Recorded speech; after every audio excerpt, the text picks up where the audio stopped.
ఉంటదండి సినిమాలో. అంటే చూసిన వాళ్ళకి తెలుస్తది. చూడనోళ్ళు తర్వాత చూడండి.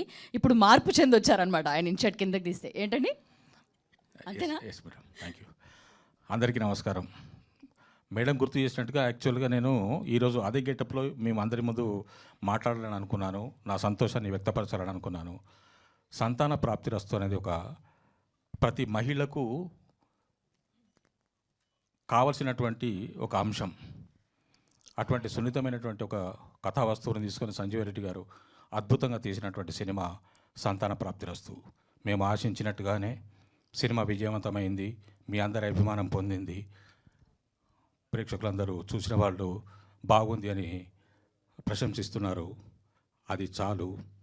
ఇది ఇంకా ముందుకు వెళ్ళాలని, ఇంకా విజయవంతం కావాలని కోరుకుంటున్నాను.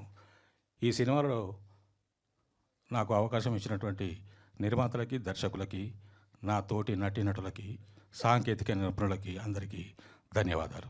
Thank you. Thank you so. అలాగే ప్రతి సినిమాలో కూడా చాందిని చౌదరి ఎప్పుడూ సినిమాకి సోల్‌గా ఉంటారు. తన పెర్ఫార్మెన్స్‌తో ఆ సినిమాకి ఖచ్చితంగా బూస్టప్ చేస్తారు. తన పార్ట్‌ని చాలా బలంగా ప్లే చేస్తారు. అలాగే ఈ సినిమాలో కూడా ఒక పెళ్ళైన అమ్మాయిగా ఎంతో అద్భుతమైన రోల్‌ని పోషించిన చాందిని గారిని